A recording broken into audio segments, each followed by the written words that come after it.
لبيك اللهم لبيك لبيك اللهم لبيك لبيك لا شريك لك لبيك لا شريك لك لبيك إن الحمد والنعمة لك والملك لا شريك لك لبيك اللهم لبيك لبيك اللهم لبيك لبيك لا شريك لك لبيك لا شريك لك لبيك إن الحمد والنعمة لك والملك لا شريك لك. ناظرین السلام علیکم، میں ہوں آپ کا میزبان ذیشان علی. ہماری اس خاص پیشکش میں آپ کا استقبال ہے. آج ہمارے ساتھ ہمارے اسٹوڈیو میں موجود ہیں مولانا نقی عسکری صاحب. قبلہ استقبال ہے آپ کا ہمارے پروگرام میں. شکر گزار ہیں. قبلہ ہم نے پچھلے پروگرام میں جو بات کی تھی بڑے اہم مرحلے پہ آ کر کے ہم رک گئے تھے کیونکہ وقت نہیں بچا تھا ہمارے پاس. آج ہم بات کریں گے، عمرہ تقریباً مکمل کر لیا تھا ہم نے، آج شروع ہوگا شاید حج. جی تو حج کے سلسلے میں ناظرین کو بتائیں کہ کیا احتیاط کرنا چاہیے، کیسے کرنا چاہیے. بسم اللہ الرحمن الرحیم.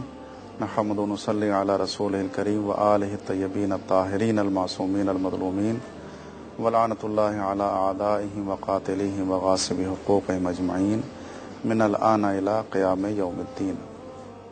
گزشتہ ہم نے اپنے پروگرام میں عمرہ تمتع سے متعلق مسائل اور اس کے ارکان اور اس کے مناسک بیان کیے تھے، اور اس میں بتایا تھا کہ جو بھی حاجی حج کرنے کے لیے جا رہا ہے اس کو پہلے مرحلے میں حج تمتع میں عمرہ تمتع کرنا ہوگا. بالکل، یعنی اگر حج تمتع کرنے جا رہا ہے تو پہلا اس کا جو رکن ہے وہ عمرہ تمتع ہے.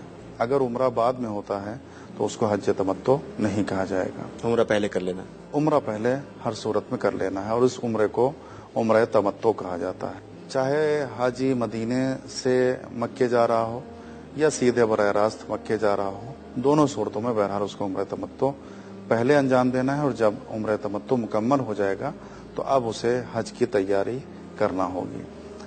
حج کی تیاری شرعی اعتبار سے تو 9 ذی الحجہ کو میدان عرفات سے ہوتی ہے، اور جو میدان عرفات میں حاجی جا کر قیام کرتا ہے وہاں سے حج تمتع شروع ہوتا ہے.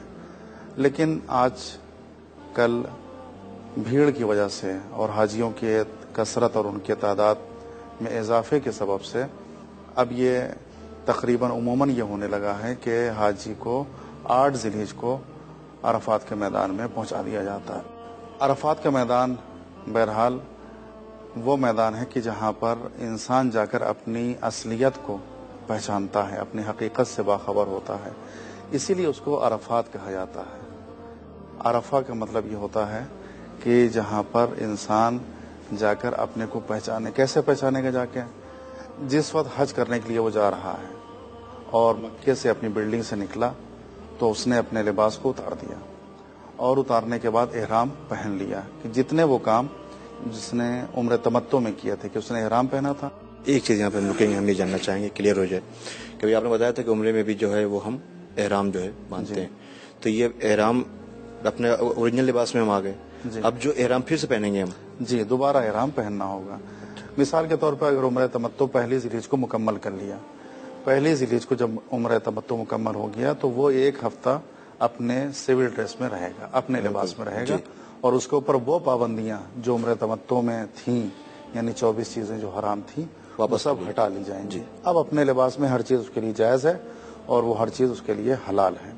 لیکن جیسے ہی حج تمتع شروع ہوگا ویسے ہی پھر وہ پابندیاں لاگو ہو جائیں گی. اور اس حج تمتع کے لیے بھی جو احرام پہننا ہے وہ جیسے اس نے عمرہ تمتع میں پہنا تھا ویسے ہی اپنی بلڈنگ میں پہنے گا، اور اس کو پہننے کے بعد نیت کرے گا کہ ہم حج تمتع کے لیے احرام پہن رہے ہیں واجب قربتاً الی اللہ. یہ 2 چیزیں ہو گئیں، احرام کے بعد نیت، اور نیت کے بعد پھر اس کو لبیک اللہم لبیک پڑھنا ہے جس کو تلبیہ کہا جاتا ہے. یہ جب 3 چیزیں ہو گئیں تو اس کو محرم کہا جائے گا. اس انسان کو، اس حاجی کو محرم کہا جائے گا. کیوں؟ اس لیے کہ وہ حالت احرام میں آ گیا، اس کے اوپر 24 چیزیں حرام ہو گئیں. اب مکے سے وہ کوچ کرے گا اور مکے سے وہ نکلے گا کہاں کے لیے؟ عرفات کے میدان کے لیے. عرفات پہلا پڑاؤ ہے اس حاجی کا پہلی جگہ ہے جہاں پر اس کو رکنا ہے، اسٹے کرنا ہے۔ عرفات میں جانے کے بعد انسان اپنی اصلیت سے کو جانتا ہے، اور گزشتہ جو ہمارے پروگرام تھے اس میں ہم نے یہ بات پیش کی تھی کہ حاجی جب حج کرنے جانتا ہے تبھی وہ سمجھتا ہے اور اس حقیقت تک پہنچتا ہے کہ وہ کیا ہے۔ اپنے ملک میں تھا تو اس کی ایک شان تھی، اس کی ایک شوکت تھی، اس کی ایک بہرحال لوگوں میں ایک اس کو اچھی نظروں سے دیکھا جاتا تھا، یہ جیسے بھی دیکھا جاتا تھا، ایک اعلیٰ شخصیت کا وہ حامل تھا۔ لیکن جب حج کرنے کے لیے پہنچ گیا اور قیمتی لباس کو اس نے اتار دیا اور یہ دو لباس اس نے، ایک لنگی اور ایک چادر کو پہن لیا، تو اب اسے سمجھ میں آتا ہے کہ دنیا کچھ نہیں ہے، نہ عہدہ کچھ رہ گیا، نہ منصب کچھ رہ گیا، نہ جو دنیا میں ہماری اپنے ملک میں جو ہماری شان و شوکت تھی اور لوگ ڈیوڑھی پر سلام کرنے کے لیے آتے تھے، اب کوئی نہیں رہ گیا، اب ہم سب برابر ہیں۔ اس جگہ پر پہنچنے کے بعد میدان عرفات میں، یعنی عرفہ، عارف ہو گیا وہ انسان، اپنے کو پہچانا کہ یہاں پر 50 لاکھ کا مجمع ہے، افریقہ سے بھی لوگ آئے ہیں، ایشیا سے بھی لوگ آئے ہیں، امریکہ سے بھی آئے ہیں، یورپ سے بھی آئے ہیں، غریب بھی ہیں، امیر بھی ہیں، سب امیر بھی ہیں۔ رنگ اور بھید کا جو اختلاف تھا اور افتراق تھا وہ ختم ہو گیا، نسلی امتیازات ختم ہو گئے۔ نسلی امتیاز اپنے آپ یہاں پر ختم ہو گئے۔ اب یہاں پر جو ہے، چاہے وہ گورا ہو چاہے وہ کالا ہو، وہ ایک ہی لباس میں ہے اور اللہ کی بارگاہ میں وہ پہنچ گیا ہے۔ رنگ و روپ، شکل و صورت، پیسہ اور مال، یہ جتنی بھی چیزیں تھیں وہ سب ختم ہو گئیں، سب ایک ہی طرح سے ہیں۔ اور یہاں پر آنے کے بعد اب انسان کو احساس ہوتا ہے کہ اب ہم کچھ نہیں ہیں، جو کچھ ہیں وہ اللہ ہے، اور اس نے ہمیں ان سادے کپڑوں میں ہم کو یہاں پر بلا لیا ہے۔ اس عرفات کے میدان میں پہنچنے کے بعد پھر انسان کو یہ احساس ہوتا ہے کہ ہم کیا ہیں۔ ایک طرف تو اپنے لباس سے وہ سمجھ میں آتا ہے اس کو کہ اب یہاں کوئی قیمتی لباس نہیں رہ گیا، اب اپنے کو ہم پہچان رہے ہیں کہ ہم ہیں کہ ہماری حقیقت کیا ہے، ہماری اصلیت کیا ہے، ہماری واقعیت کیا ہے۔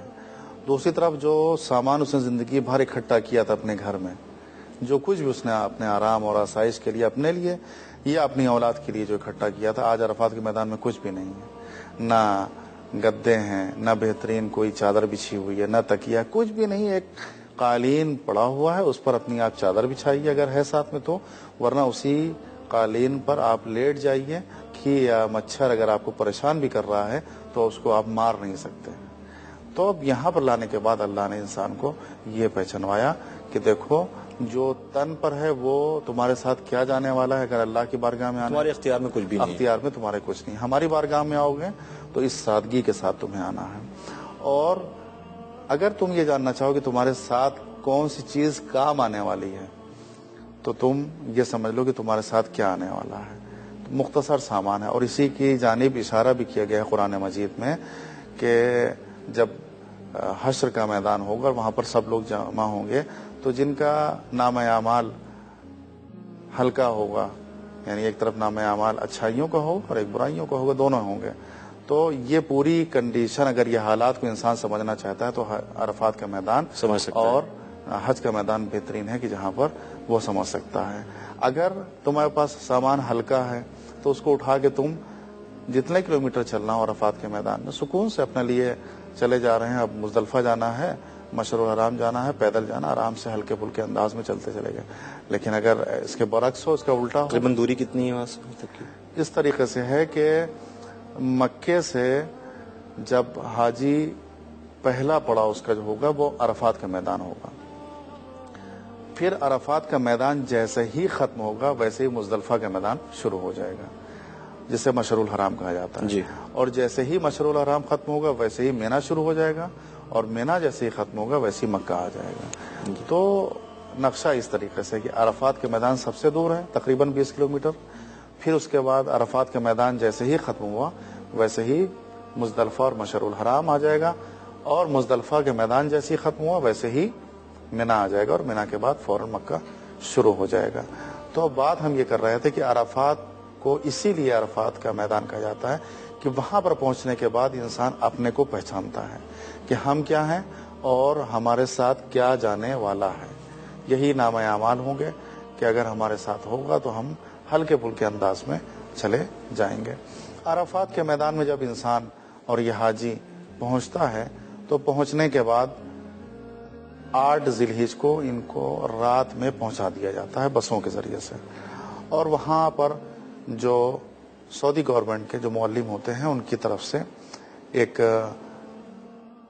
خیمہ ہوتا ہے جو الاٹ کیا جاتا ہے کہ آپ کو اس خیمے میں اس نمبر میں رہنا ہے. اس کا ایک کارڈ ہوتا ہے جو دے دیا جاتا ہے, وہ ہر حاجی کے پاس ہوتا ہے. انسان اپنے خیمے کو تلاش کرے, یا اگر ساتھ میں لوگ ہیں تو ساتھ میں سب لوگ اکٹھا رہیں اور ایک آدمی اس کو خیمے کو اپنے ڈھونڈ لے, اس کے بعد اپنے خیمے میں چلے جائے. ان خیمے میں جو عرفات کے میدان میں خیمے ہیں اس میں صرف اوپر ایک خیمہ ہوتا ہے اور نیچے ایک ہلکی سی ایک دری, ایسے کہا جائے دری بچھی ہوتی ہے بس, اور کوئی انتظام وہاں پر نہیں ہوتا. اسی لیے یہ مشورہ دیا جاتا ہے کہ جب مکے سے نکلے حج کرنے کے لیے تو اپنے ساتھ ایک چھوٹا بیگ بنا لیں جس میں 1 سے 2 جوڑے کپڑے ہوں, ایک چادر ہو بچھانے کے لیے, ضروری جو دوائیں ہیں جو آدمی استعمال کرتا ہے روزمرہ کی, یا پھر کچھ خصوصی دوائیں کہ درد کی ہے یا پیٹ کی کوئی دوا ہے, بخار کی کوئی دوا ہے, ایسی دوائیں اپنے ساتھ ایک پیکٹ بنا کے ایک میڈیکل کٹ بنا لیں اور اس کو رکھیں. پانی کی بوتل ضرور ساتھ میں رکھیں, اور جتنے بھی کارڈ اس زمانے میں دیے جائیں کہ یہ عرفات کا کارڈ ہے, یہ منی کا کارڈ ہے, یہ معلم کا کارڈ ہے, سارے کارڈ کو بڑی احتیاط سے وہ سنبھال کے رکھیں. اور جو قربانی اسے منی کے میدان میں کرنا ہے اس کی قیمت جو اس کا پیسہ ہے اس کو بھی اپنے ساتھ میں رکھیں, اور اس کے بعد پھر اس بیگ کو لے کر عرفات کے میدان میں آئے. اس بیگ کو اپنے ساتھ رکھنا ہے تقریباً 2.5 سے 3 دن, اور عرفات کے میدان میں جب 8 کی رات میں پہنچ گیا حاجی تو رات میں جا کر وہاں پر سو جائے, اپنی چادر بچھائے, اپنے خیمے میں سو جائے. اسے کچھ بھی نہیں کرنا ہے, کچھ بھی نہیں کرنا ہے سوائے اس کے کہ جو واجب نماز صبح کی ہے وہ پڑھنا ہے اسے, اور کوئی کام نہیں. البتہ آداب حرمین میں اور حج سے جو متعلق کتابیں ہیں اس میں وہ دعائیں اور وہ اذکار وارد ہوئے ہیں کہ جو عرفات کے میدان میں پڑھنا چاہیے. دعائیں ہیں, دعاؤں کے ساتھ ذکر ہے کہ اس ذکر کو 100 مرتبہ پڑھیں, حتیٰ کہ کچھ سورے ہیں کہ جن کی سورہ کی تلاوت مستحب قرار دیا گیا ہے کہ ان کو 100 مرتبہ پڑھیں. لیکن ناظرین کی خدمت میں ہم اس چیز کی زیادہ سفارش کریں گے کہ عرفات کے میدان میں پہنچنے کے بعد سید الشہداء سے منسوب امام حسین علیہ السلام سے منسوب جو دعائے عرفہ ہے اس کو ضرور پڑھیں, اس کو ضرور اس دعا کو ضرور جا کر پڑھیں, کیونکہ ہمارے امام مظلوم نے اس دعا کو عرفات کے میدان میں تلاوت کیا تھا. جب آپ کربلا کے لیے روانہ ہو رہے تھے اور عرفات کے میدان میں پہنچے تو پہنچنے کے بعد اس دعا کو آپ نے پڑھا تھا. تو امام کی خدمت میں بھی ایک عرض ادب ہو جائے گا, اور دوسری چیز یہ ہے کہ ایک مستحب کام ہے جو عرفات کے میدان میں ہم سب انجام دے لیں گے. اس دعائے عرفہ امام حسین علیہ السلام کو عربی میں تو پڑھنے کی کوشش کی جائے, لیکن اس کے ساتھ ساتھ اس دعا کا ترجمہ بھی اگر ممکن اپنی زبان میں ضرور ایک دفعہ, ابھی جانے سے پہلے بھی ٹائم ہے, اس کا ترجمہ ضرور پڑھ لیا جائے کہ ہمارے ان امام مظلوم نے کیا کہنا چاہا ہے اس دعا میں, اور اس میں ایک بندگی کے آداب ہیں جو امام نے ارشاد فرمائے ہیں. خاص طور سے ایک مقام آتا ہے کہ جہاں پر امام اتنا روتے ہیں دعا کرتے کرتے کہ ریش مبارک تر ہو جاتی ہے اور آنسوؤں کے قطرے زمین تک پہنچ جاتے ہیں. امام بہرحال کے سامنے وہ حالات تھے کہ جو پیش آنے جا رہے تھے کربلا کے میدان میں, لیکن مکے کو چھوڑنا, مدینے کو چھوڑنا ایک امام کے دل پر ایک بوجھ تھا کہ اس بوجھ کو امام نے دعا کے قالب میں ہمارے سامنے پیش کیا ہے. اور ہم گزارش یہ کریں گے کہ بہرحال اس دعائے عرفہ کو ضرور جا کر اس میدان میں جا کر پڑھیں. میدان عرفہ میں جب 8 کو حاجی پہنچ گیا تو 8 کی رات گزار دیں. صبح جب ہوں تو صبح اٹھنے کے بعد نماز صبح پڑھیں, اور نماز صبح کے بعد چائے ناشتے وغیرہ سے فارغ ہو کر آداب کی اور اعمال کی کتاب کو اٹھا لے, اور اس میں اتنی دعائیں ہیں اور اتنے اعمال ہیں کہ ظہر کا وقت اپنے آپ ہو جائے گا. کوشش کریں کہ دست جمعی اور گروپ کی شکل میں اور گروہ کی شکل میں اگر دعا پڑھیں تو اس سے یہ فائدہ ہوتا ہے کہ ایک ہی آدمی تھکتا بھی نہیں ہے, اور چند آدمی جب مل کے بیٹھتے ہیں گروپ کی شکل میں تو دعا کا جو لطف ہے وہ بڑھ جاتا ہے. اور دعا کے ذیل میں یہ بات آئی ہے کہ اکیلی اور انفرادی دعا شاید ممکن ہے کہ دیر سے قبول ہو, لیکن جب اجتماعی دعا ہوتی ہے تو اس کو قبول ہونے میں جلدی اس لیے ممکن ہوتی ہے کہ ہو سکتا ہے کہ ان افراد کے درمیان کوئی مرد مومن ہو کہ جس کی آہ جا کر عرش اعظم سے ٹکرا جائے اور اس کی دعا جلدی مستجاب ہو جائے اور اس کی دعا کے طفیل میں باقی افراد کی دعائیں بھی قبول ہو جائیں. تو میدان عرفہ میں پہنچنے کے بعد جب 9 کی صبح ہوئی تو نماز صبح سے فارغ ہو کر جب زوال کا وقت آئے گا تو یہ پہلا رکن ہے کہ جو حاجی کو انجام دینا ہے اس حج تمتع کا.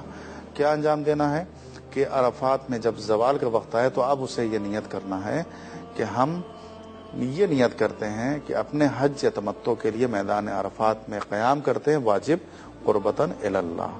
یہ اسے نیت کرنا ہے صرف قیام کی یعنی ٹھہرنے کی, بس اور کوئی کام نہیں کرنا ہے. اسے زوال سے لے کر غروب آفتاب تک ٹھہرنا ہے اور اس کے علاوہ کوئی کام اسے نہیں کرنا ہے. البتہ واجب کام ایک اور ہے جسے نماز ظہر اور عصر کہا جاتا ہے. زوال کے وقت ہوا تو بہرحال نماز ظہر عصر واجب ہے, لیکن اس چیز کو, اس باریکی کو اپنے سامنے رکھیں کہ اب تک مکے میں تھے تو یہ فقہا کی طرف سے اختیار دیا گیا تھا کہ مکے میں آپ نماز چاہے کامل پڑھیں چاہے قصر پڑھیں, دونوں آپشن. لیکن جب عرفات کے میدان میں پہنچ گئے تو مکے سے باہر ہو گئے. اب یہاں پر نماز قصر ہی پڑھنا ہے, یعنی 2 رکعت ظہر کی اور 2 رکعت عصر کی. جب ظہر عصر کی نماز سے فارغ ہو گئے تو کھانا وغیرہ کھانے کے بعد تھوڑا سا آرام کریں اور اس کے بعد دعائے عرفہ جو امام کی ہے اس کی تلاوت کریں. اور جب عصر کا وقت آ جائے گا, غروب کے وقت, تو اس وقت بھی کچھ نمازیں اور کچھ دعائیں ہیں جو وارد ہوئی ہیں اور زیارت بھی ہے کہ جو زیر آسمان پڑھی جاتی ہے, جن کا مفصل کتابوں میں جن کا تذکرہ موجود ہے. غروب تک اس میدان عرفات میں ٹھہرنا ہے کہ یہ پہلا رکن ہے جو ہر حاجی کو انجام دینا, یعنی زوال سے لے کر کب غروب تک حالت احرام میں اس کام کو کرنا ہے. جب غروب ہو گیا تو غروب کے بعد اب آپ کو نماز مغرب اور عشاء پڑھنا ہے. مغرب 3 رکعت ہوتی ہے لیکن عشاء یہاں پر قصر ہو جائے گی. 2 رکعت نماز عشاء پڑھیں اور عشاء پڑھنے کے بعد اب یہاں سے عرفات کے میدان سے جو اپنا سامان ہے, جو اپنا بیگ ہے, اس کو لے کر کہاں چلنا ہے؟ مشعر الحرام. مشعر الحرام یا جسے میدان مزدلفہ بھی کہا جاتا ہے. مشعر الحرام میں پہنچنے کے بعد اب یہاں پر کوئی سواری کا انتظام نہیں ہوتا ہے حاجی کے لیے. جب مکے سے عرفات کے میدان میں لائے گئے تھے اس وقت تک کی تو سواری کا انتظام تھا, یعنی بس تھی اور اس کے ذریعے سے آ گئے تھے. لیکن اب جب عرفات سے کوچ کرنا ہے کہاں کے لیے؟ مزدلفہ کے لیے, تو اب کوئی سواری کا انتظام نہیں ہے.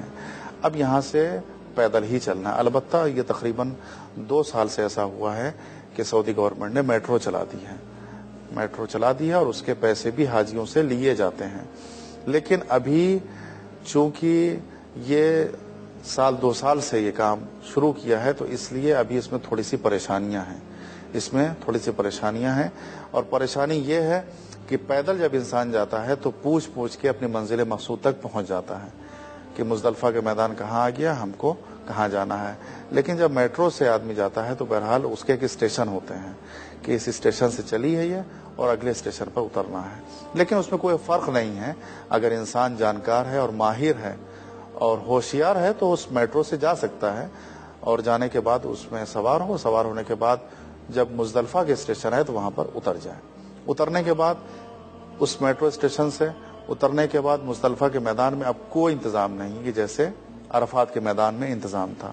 عرفات کے میدان میں کیا انتظام تھا کہ خیمے لگے ہوئے تھے, ٹینٹ لگے ہوئے تھے, ایک دری بچھی ہوئی تھی اور وہاں پر ٹھہرنے کا پورا انتظام تھا, یعنی اور پانی وغیرہ بھی تھا. لیکن جب مزدلفہ کے میدان میں پہنچا تو اب کوئی انتظام نہیں. کھلی ہوئی ایک وادی ہے اور ایک پہاڑی ہے کہ جہاں پر جا کر انسان کو اور اس حاجی کو روکنا ہے. یہاں پر اپنی جو چادر ہے ساتھ میں, اس چادر کو بچھائے حاجی اور وہاں پر بیٹھ جائے. لیکن اب کام یہاں پر کیا کرنا ہے؟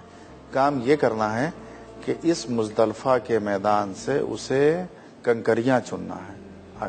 کنکریاں چننا ہے کس کو؟ شیطان کو مارنے کے لیے. جو مینا کے میدان میں شیطان ہے کہ جو اس کی نشانیاں بنی ہوئی ہیں اور جا کر جہاں پر رمی جسے کہا جاتا ہے وہاں پر اس رمی کو کرنا ہے. مزدلفہ کے میدان میں پہاڑیاں ہیں, ان پہاڑیوں کے نشے میں انسان چلا جائے, اتر جائے, قریب میں چلا جائے اور وہاں سے ان کنکریوں کو چن لیں. کنکریاں چننے کے لیے کیا کرنا ہے کہ کنکریوں کا سائز نہ بڑا ہو اور نہ بہت چھوٹا ہو, میڈیم سائز کی کنکریوں کو چن لیں. کتنی کنکریاں ہوں، تعداد کیا ہے؟ 49 کنکریاں ہونا چاہیے. 49 کنکریاں ہونا چاہیے. اور اگر احتیاط یہ کریں کہ 49 کے علاوہ 70 کنکری ہو جائے تو بہتر ہے، کیونکہ ممکن ہے کہ تھیلی پھٹ جائے، کنکریاں گر جائیں. تو احتیاط یہ ہے کہ 70 کنکریوں کو چن لے. اور یہ بھی ممکن ہے کہ کبھی کبھی یہ ہوتا ہے کہ 12 ذی الحجہ کو مینا سے نکلنا ہوتا ہے، لیکن کسی وجہ سے شاید حاجی مینا سے نہ نکل سکے، تو حکم یہ ہے کہ 13 کو دوبارہ جا کر تینوں شیطان کو کنکری مارے، تو 21 کنکریاں وہ کام آئیں گی اگر اس نے 49 سے بڑھا کر ان کی تعداد 70 کر لی. اگر رک گیا ہے وہاں پہ تو یہ کرنا ہوگا اسے. یہ کرنا ہوگا، یہ واجب رکنا ہے، واجب پارٹ ہے. مزدلفہ کے میدان میں ہم سب تھے اور وہاں پر ہم سب رکے، اور رکنے کے بعد ہم نے کیا کیا، وہاں سے کنکریاں چنی. کنکریوں کو سائز ہم نے یہ بتایا کہ میڈیم سائز کی ہوں، نہ بہت چھوٹی نہ اور بہت بڑی. ہاں بالو وغیرہ کی نہ ہوں کہ اگر ہو کہ بالو کی ملے، بلکہ وہ پتھر ہونا چاہیے، جو پہاڑ کے پتھر ہوں اس ٹائپ سے. جو چھوٹی کنکری ہوتی ہے پتھر کی، وہ کنکریاں ہونا چاہیے. اگرچہ یہ بھی ممکن ہے کہ مکے سے ان کنکریوں کو چون لے حاجی، یہ حکم ہے اور مناسک حج میں موجود ہے، لیکن یہ چیز ممکن اس لیے نہیں ہے کہ وہاں پر پہاڑی مکے میں ملنے والی نہیں ہے. ہر طرف بلڈنگیں بن گئی ہیں، ہر طرف ہوٹل بنے ہوئے ہیں، تو وہاں پر کہاں انسان جائے گا اور جانے کے بعد کنکریوں کو چنے گا. تو اس لیے اس کام کو مکے سے چھوڑ کر حاجی مزدلفہ کے میدان میں اور مشعر الحرام کے میدان میں آ کر انجام دیتا ہے.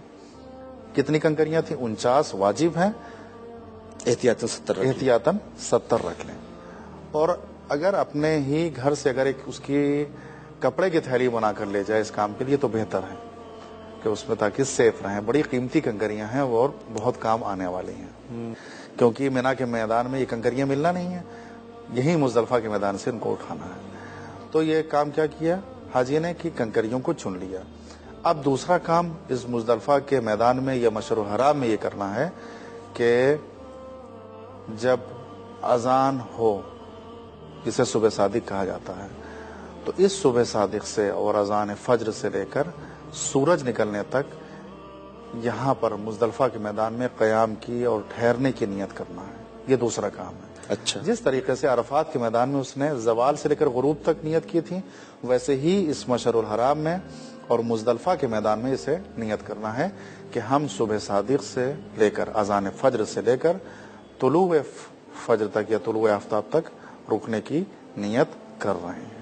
یہ دو کام یہ حاجی کو کہاں انجام دینا ہے؟ مزدلفہ کے میدان میں. ایک کنکری، دوسرا قیام کی نیت. لیکن تیسرا کام بھی ایک ہے جو حج سے متعلق نہیں ہے لیکن روزمرہ کی زندگی سے متعلق ہے. وہ کیا ہے؟ نماز صبح، نماز فجر، جو اس کو حاجی کو مزدلفہ کے میدان میں پڑھنا ہے. نماز صبح پڑھی اور پڑھنے کے بعد اسے اتنا انتظار کرنا ہے کہ سورج نکل آئے. جب سورج نکلنے لگے تو اس مزدلفہ کے میدان سے اپنا بیگ اٹھائے، اور بیگ اٹھانے کے بعد کہاں چلنا ہے؟ مینا کے میدان میں، جو آخری میدان ہے جہاں پر جا کر حاجی کو رکنا ہے. پہلا میدان کون سا تھا؟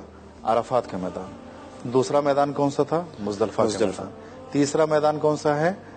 میدان مینا، جو بہت مشہور میدان ہے اور تقریباً ہر مسلمان اس مینا کے میدان کی حقیقت اور اس کی تاریخ سے آشنا اور واقف ہے. اس مینا کے میدان میں جب حاجی پہنچے گا تو یہاں پر رکنے کا انتظام بہت اچھا ہے. بہترین قسم کے خیمے اور ٹینٹ لگے ہوئے ہیں جن میں کولر لگا ہوا ہے، ٹھنڈے پانی کے انتظام ہے. چھوٹے سے مختصر سے بستر بھی وہاں پر مہیا کرائے جاتے ہیں اور اس حاجی کو وہاں پر لیٹنے کا وہاں پر مکمل انتظام ہے. لیکن جب مزدلفہ کے میدان سے حاجی نکلے تو اس کو معلم کی طرف سے ایک کارڈ دیا گیا ہوگا جس پر مینا میں جو خیمہ نمبر ہے وہ پڑا ہوگا کہ آپ کو کس خیمے میں رکنا ہے، اس کا نمبر کیا ہے. خیمے وہاں پر ہزاروں بنے ہوئے ہوں گے اور سب سفید رنگ کے بنے ہوں گے. تو انہوں نے حاجیوں کی آسانی اور سہولت کے لیے ہر خیمے کے اوپر ایک پول بنا دیا. اس پول کے اوپر نمبر پڑے ہوتے ہیں اور رنگ بنا دیا ہے کہ جیسے ایشیا والوں کا یلو رنگ ہے، پیلا رنگ ہے، کسی کا گرین ہے، کسی کا ریڈ ہے. ہر طرح کے سب کے اپنے اپنے الگ بنا دیے ہیں. کلر سے ہم جو آسانی سے آپ کلر سے پکڑ سکتے ہیں کہ آپ کا ایریا کون سا ہے مینا میں. تو یلو کلر جو ہے، پیلا کلر جو ہے وہ ایشیا والوں کا ہے. ہم سب ایشیا میں آتے ہیں. بس اب آپ کو اس خیمے کے اوپر جو پول بنا ہے تو آپ پیلے رنگ کے جو رنگ ہے اس کے قریب پہنچ گئے، لیکن وہاں پر نمبر جو پڑے ہیں اس نمبر کو ملانا ہے اپنے اس کارڈ سے جو کارڈ پر نمبر آپ کو معلم کی جانب سے دیا گیا ہے۔ اگر آپ نے اس خیمے کو پا لیا اور اس پول کو پا لیا، اس کھمبے کو پا لیا، تو آپ اپنے خیمے تک آسانی سے پہنچ جائیں گے، ورنہ عام وہاں پر گائیڈنس کے لیے وہاں پر لوگ موجود ہوتے ہیں اور رہبری کی جاتی ہے۔ مینا کے میدان میں پہنچنے کے بعد انسان بہت تھکا ہوا ہوتا ہے، کیونکہ اب مزدلفہ، عرفات سے جب چلا تھا مزدلفہ کے لیے تب بھی پیدل تھا، اور مزدلفہ سے بھی جب چل رہا ہے مینا کے لیے تب بھی پیدل ہے۔ کیوں پیدل ہے؟ اس لیے پیدل ہے کہ ایک تو جو سواریوں کا انتظام نہیں ہے، دوسری طرف میٹرو تو چل رہی ہے، میٹرو میں حاجی بیٹھا لیکن رات کا وقت تھا، تو رات میں سائے کا جو حرمت ہے وہ مسئلہ نہیں ہے، کیونکہ رات میں سورج نکلتا نہیں ہے، سورج جو ہوتا ہے وہ دن میں نکلتا ہے۔ تو رات میں تو ہم بیٹھ کے چلے آئے، میٹرو میں، ٹرین میں بیٹھ کے چلے آئے، بند سواری میں بیٹھ کے چلے آئے، کوئی مسئلہ نہیں تھا۔ لیکن جب 10 کی صبح آ گئی، جو روز عید قربان ہے، بقرعید کا دن ہے، اور جب ہم مینا جا رہے ہیں تو اب سورج نکل آیا ہے، روشنی ہو گئی، اب ہمارے یعنی مردوں کے لیے اوپر سائے میں چلنا حرام ہے۔ عورت تو چل سکتی ہے لیکن مرد نہیں چل سکتا، تو مرد اس میٹرو میں بیٹھ کے جائے گا تو سائے کا استعمال ہو جائے گا، اسے ایک بکرا کفارے کا دینا پڑے گا۔ تو اس لیے اب اوائڈ کرے انسان کیا کہ مزدلفہ کے میدان سے مینا تک میٹرو کا سفر نہ کرے، اور اگر کر لیا تو اسے ایک کفارہ دینا ہوگا۔ دوسری بات یہ ہے کہ میٹرو کے اسٹیشن ہوتے ہیں، وہ جگہ جگہ تن رکے گی نہیں، اس کا ایک اسٹیشن بنا ہوا ہے، اس اسٹیشن سے آپ کا خیمہ کتنی دور ہے آپ کو کچھ بھی پتا نہیں ہے، آپ بالکل نو وارد ہیں وہاں پر، اپوزٹ ڈائریکشن میں چلے گئے، ہم کہیں چلے گئے، وہاں سے اگر مزدلفہ کے میدان سے پیدل چلتے تو شاید جلدی پہنچ جاتے اور قریب ہوتا، بنسبت اس کے کہ ہم میٹرو کے اسٹیشن سے اترے اور اپنا خیمہ ڈھونڈتے ہوئے چلے جا رہے ہیں پیدل، تو وہاں پر ہمیں دقت ہو رہی ہے۔ تو ہم مشورہ یہ دیں گے کہ مزدلفہ کے میدان سے جب چلیں تو ایک تو کفارہ، اور کفارہ کی مطلب یہ نہیں ہوتا کہ چلو کفارہ دے دیں گے، نہیں، ایک خود گناہ ہے، گناہ اپنی جگہ پر باقی ہے، کفارہ تو اس کے جو آمدن نہ کرے انسان رک جائے، اور اس کے آثار کو کم کرنے کے لیے، کم رنگ کرنے کے لیے رکھا گیا ہے۔ یہ نہیں کہ گناہ ختم ہو جائے، گناہ ہے اپنی جگہ پر ہے، لیکن اس کے جو آثار ہیں اور اس کا جو اثر ہونے والا ہے اس کو ہلکا کر دے گا، تو کفارے سے بھی انسان بچ جائے گا، اور دوسرے یہ کہ سہولت بھی اس کو یہ رہے گی کہ جلدی سے مینا کے میدان میں پہنچ جائے گا۔ مینا کے میدان میں پوچھتے ہوئے اپنے کارڈ کے سہارے جب خیمے میں پہنچ گئے تو وہاں پر پہنچنے کے بعد اس خیمے میں بھی اتنی آسانی سے آپ کو خیمہ نہیں ملے گا، کیونکہ جو معلم ہوتا ہے، سعودی معلم، اس کے پاس 5000 حاجی ہوتے ہیں، تو 5000 آدمی جب کہیں پر رکیں گے، حاجی رکیں گے، تو ان کی رہائش کے جو انتظام اس نے کیا ہوگا تو ایک چھوٹی موٹی جگہ نہیں ہوگی بلکہ بڑی ہوگی، تو خیموں میں بھی ایک نمبر آپ کو دیا جائے گا کہ یہ آپ کا خیمہ نمبر 80 ہے، 90 ہے، 100 ہے، 102 ہے، وہ بھی اسی کارڈ پر پڑا ہوگا، یعنی اس میں بھی جا کر جب آپ اپنے معلم کے خیمے میں پہنچ گئے تو وہاں پر جانے کے بعد بھی اپنا ٹینٹ اور اپنا خیمہ ڈھونڈنا پڑے گا کہ ہم کہاں پر رکنا ہے، وہاں پر پہنچ جائیں۔ تو اب آپ مزدلفہ کے میدان سے صبح کی نماز پڑھ کر چلے تھے اور پیدل دھیرے دھیرے اپنا سامان لیے ہوئے پوچھتے پہنچے، اور 11 بج گئے، 12 بج گئے، 1 بج گئے، 10 بج گئے، کچھ پتا نہیں کہ کئے بجے آپ پہنچیں گے۔ جب خیمے میں پہنچ گئے مینا کے میدان میں تو اپنا سامان آپ رکھ دیجئے، اور رکھنے کے بعد اب مینا کے میدان میں جو سب سے پہلا کام آپ کو کرنا ہے وہ یہ کہ شیطان کو جا کر کنکری مارنا ہے۔ لیکن آج کے دن یعنی 10 ذی الحجہ کو، بقرعید کے دن، روز قربان جو مینا کے میدان میں حاجی پہنچا ہے، تو آج کے دن صرف بڑے شیطان کو 7 کنکری ماری جائیں گی، جو چھوٹا شیطان اور منجنا شیطان ہے اس کو کنکری نہیں ماری جائیں گی، یعنی پہلے دن صرف بڑے شیطان کو 7 کنکری مارنا ہے، 7 کنکری بس، اور کچھ نہیں کرنا ہے۔ اور بڑا شیطان کب ہے کہ جب انسان وہاں پر پہنچے گا جہاں پر شیطان جسے کہا جائے کہ جمرہ کہا جاتا ہے، جمرات جسے کہا جاتا ہے، وہاں پر پہنچے گا تو ایک لمبی سی دیوار بنا دی گئی ہے، تو وہ شیطان تو نہیں ہے لیکن شیطان کی ایک نشانی ہے، ایک علامت ہے کہ پہچان بنا دی گئی ہے کہ یہاں پر آپ کو کنکری مارنا ہے، بڑی سی دیوار بنی ہوئی ہے۔ تو پہلی جو دیوار پڑے گی وہ چھوٹا شیطان ہے، پھر اس کے بعد دوسری دیوار پڑے گی وہ منجلا شیطان ہے، پھر اس کے بعد جو آخری دیوار پڑے گی اسے بڑا شیطان کہا جاتا ہے۔ ان دونوں شیطان کو یعنی چھوٹے اور بڑے منجلے شیطان کو کراس کرنے کے بعد آپ بڑے شیطان تک پہنچیں گے اور اس کو جا کر آپ کو کنکری 7 کنکری مارنا ہے. پہلے دن جب آپ کنکری مارنے جا رہے ہیں تو اپنے آپ ہی سمجھ جائیں گے کہ آج کس کو کنکری مارنا ہے. کیسے کہ پہلے جو چھوٹا شیطان ہے وہاں پر بھیڑ نہیں ہوگی, کوئی کنکری نہیں مار رہا ہوگا, نہ منجلے کو کوئی مار رہا ہوگا, بڑے ہی کو شیطان کو سب کنکری ماریں گے. آپ سمجھ جائیں گے کہ اس کو آج کنکری مارنا ہے اور 7 کنکری مارنا ہے. ان 7 کنکری مارنے میں سب سے خیال یہ رکھنا ہوگا کہ کنکری 1 بائی 1 ماری جائیں گی, یعنی ایک کے بعد ایک. ایسا نہیں کہ آپ نے مٹھی میں 7 کنکری اکٹھا مار دی, بلکہ ان کنکریوں کو قریب جائیے اس دیوار سے, آہستہ آہستہ آرام سے جگہ بنائیے, نہ آپ کو تکلیف ہو اور نہ کسی دوسرے کو اذیت ہو.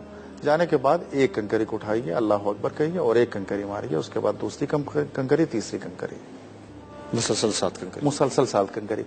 یہ جو پہلے دن جو رمی کی جا رہی ہے, کنکری ماری جا رہی ہے شیطان کو, اس پہلے دن میں چھوٹ یہ ہے کہ جو لوگ معذور ہیں یعنی جو لوگ تھک گئے ہیں, چونکہ عرفات کے میدان سے مزدلفہ آئے, میٹرو سے آئے تو ٹھیک, پیدل آئے تو تھک گئے, پھر مزدلفہ سے اپنے مینا کے میدان میں آئے تو پیدل آئے, تو بہت سے لوگ تھک جاتے ہیں. بہرحال اپنی پیری کی وجہ سے, بیماری کی وجہ سے, بہرحال بزرگی کی وجہ سے, یہ عورتیں ہیں خاص طور سے, عورتیں بہت تھک جاتی ہیں. تو پہلے دن ان کو یہ رعایت دی گئی ہے, چھوٹ دی گئی ہے کہ پہلے دن وہ لوگ رمی کرنے اور کنکری مارنے نہ جائیں. ان کی طرف سے نیابت میں کوئی دوسرا انسان جو جوان ہے یا جو طاقت جس میں ہے, جو کنکری مارنے جا رہا ہے, اس سے آدمی کہے کہ بھائی یہ ہماری 7 کنکری آپ لیتے جائیے اور میری طرف سے آپ نیابت کر دیجیے گا. یہ پہلے دن یعنی روز عید قربان 10 ذی الحجہ کو پہلے دن جو بڑے شیطان کو کنکری مارنا ہے, اس دن یہ چھوٹ ہے. لیکن ہر دن یہ چھوٹ نہیں ہے کہ انسان کہے کہ یہ روٹین ہی بنا لیں گے, چلو کنکری مارنے کسی دوسرے کو بھیج دیں گے. نہیں, ایک دن جائیے شیطان سے بھی ملاقات کریے, دیکھیے کہ زندگی بھر اس نے ہم کو بہکایا ہے, تو آج ہم اسے کنکری مارنے کے لیے آئے ہیں. تو پہلا جو پارٹ ہے مینا کے میدان میں کیا ہوا, کنکری مارنا. بڑے شیطان کو 7 کنکری مار لی. اس کے بعد اب نوبت آتی ہے قربانی کی. قربانی 10 ذی الحجہ کو ہم سب یہاں اپنے ملک میں بھی کرتے ہیں اور وہاں پر بھی ہم کو کرنا ہے, ہر حاجی کو کرنا ہے, چاہے وہ پہلی دفعہ حج کرنے گیا ہو, چاہے دوسری بار حج کرنے گیا ہو, چاہے دوسرے کی طرف سے حج کرنے, کسی بھی کنڈیشن میں, کسی بھی صورت میں, بہرحال اس کو قربانی کرنا ہے. قربانی کرنے کے لیے یہ ہے کہ یہ بھی ممکن ہے کہ آپ 10 آدمی ساتھ میں ہیں, 15 آدمی ساتھ میں ہیں, یہ بھی ممکن ہے کہ 2 آدمی سب کے پیسے اکٹھا کر لیں اور اکٹھا کرنے کے بعد 2 آدمی چلے جائیں, سب کے نام نوٹ کر لیں ایک پرچے پر, جانے کے بعد قربان گاہ میں, وہاں پہ جانے کے بعد بکرے 10 خریدیں اور اس کے بعد بکرے الگ الگ ہوں گے یا ایک میں شیئر کر سکتے ہیں؟ ہر حاجی کی الگ الگ قربانی ہوگی, ہر حاجی کی الگ الگ قربانی ہوگی. اس میں شیئر نہیں ہو سکتا ہے کہ 5 آدمی مل کے ایک بکرا, نہیں, سب کی الگ الگ ہوگی, چاہے وہ مرد ہو, چاہے وہ عورت ہو, چاہے وہ بوڑھا ہو, چاہے وہ بچہ ہو, کوئی بھی ہو جو بھی حج تمتع کر رہا ہے, اسے اس پہ لازم ہے کہ قربانی کرنا ہے. بالکل. یہ قربان گاہ اب مینا کے میدان سے باہر بنا دی گئی ہے, چونکہ رش اور بھیڑ بہت ہونے لگی ہے. ممکن نہیں تھا کہ مینا کے میدان میں قربانی ہو سکے, تو بہرحال وہاں تک جانے کے لیے 5 کلومیٹر, 7 کلومیٹر, 10 کلومیٹر انسان کو پیدل چلنا پڑتا ہے. اسی لیے ہم کہہ رہے ہیں کہ ممکن ہے کہ ایک آدمی یہ ذمہ داری اور اس ثواب کے کام کو کرے اپنی جانب سے کہ سب کی طرف سے وہ قربانی کرنے کے لیے سب کا پیسہ لے لے, اور پیسہ لینے کے بعد وہاں سے جائے اور جانے کے بعد وہاں پر قربانی کر لے اور لسٹ بنا کے لے جائے کہ اب ان کی طرف سے ہوگی, اب ان کی طرف سے ہوگی. اس کے بعد جب قربانی سب کی ہو جائے تو روز بقرعید, روز قربان 10 ذی الحجہ کو جو آخری کام ہے وہ یہ ہے کہ جو لوگ پہلی دفعہ حج کرنے گئے ہیں ان کو اپنا حلق کرانا ہے.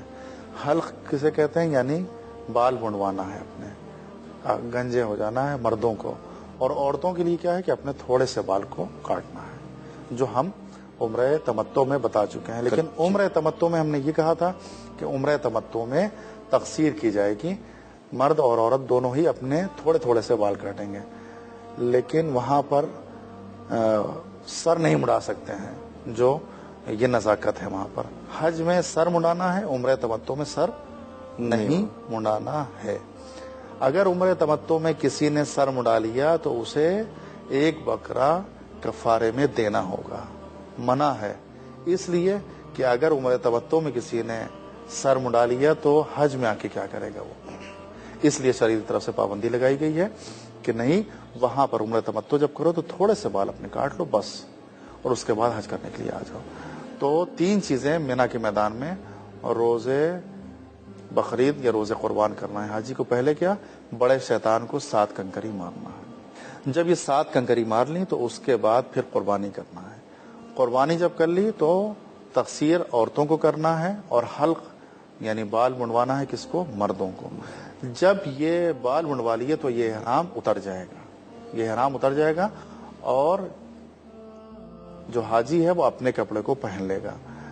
بس اس کے اوپر خوشبو جو ہے وہ کا استعمال حرام رہے گا, یعنی خوشبو کا استعمال ابھی بھی نہیں کر سکتا ہے, پابندی لگی ہوئی ہے. جو 24 چیزیں تھیں ان 24 چیزوں پہ 2 میں سے 2 چیزوں پر پابندی برقرار رہے گی.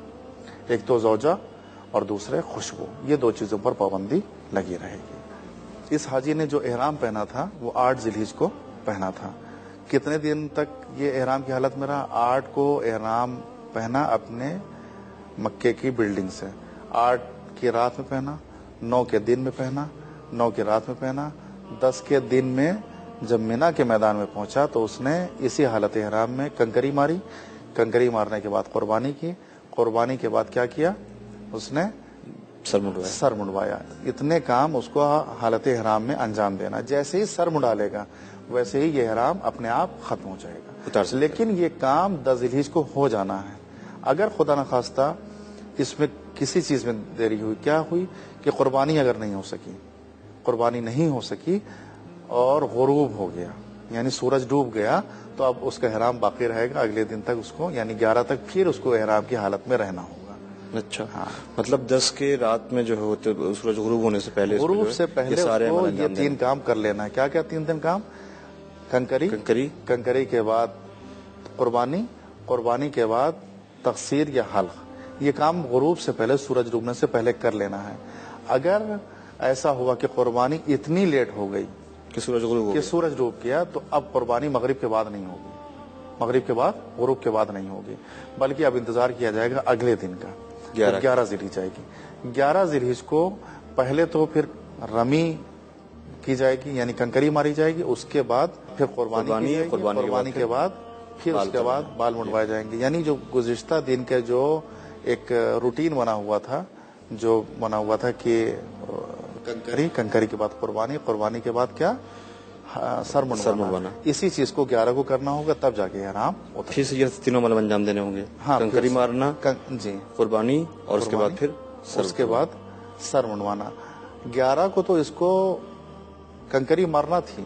اچھا, یہ بتائیے کہ اس نے کنکری مار لی, اس کے بعد قربانی بھی دے دی, سر نہیں اتروا پایا, وہ بال نہیں اتروا پایا. نہیں, تو اس کے لیے جو ہم نے بتایا کہ اگر سب لوگ نہیں جاتے ہیں قربانی کرنے کے لیے, اس میں سے 2 لوگ گئے ہیں, 10 آدمی, وہ 2 لیٹ ہو گئے. یہ 8 جو ہیں مینا کے میدان میں ہیں, اپنے خیمے میں لیٹے ہوئے ہیں.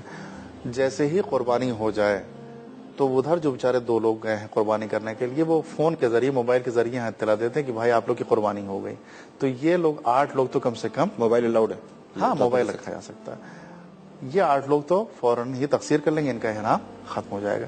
وہ جو 2 لوگ بیچارے گئے ہیں, اگر وہ واپس آ گئے, مینا کے میدان میں پہنچ گئے, تو مینا کے میدان میں پہنچنے کے بعد اپنی تقصیر کر لیں گے اور ان کا بھی احرام اتر جائے گا. تو اس کام کو یعنی یہ 3 کام بہرحال بقرعید کے دن انجام دینا ہے 10 ذی الحجہ کو. 10 ذی الحجہ کو اگر جب انجام دے لیا اس نے کام, تو اپنا لباس, اس نے اپنا کپڑے پہن لیے. لیکن 2 چیزیں ہم نے بتائی کہ ابھی اس کے اوپر حرام ہے. کیا, ایک خوشبو کا استعمال.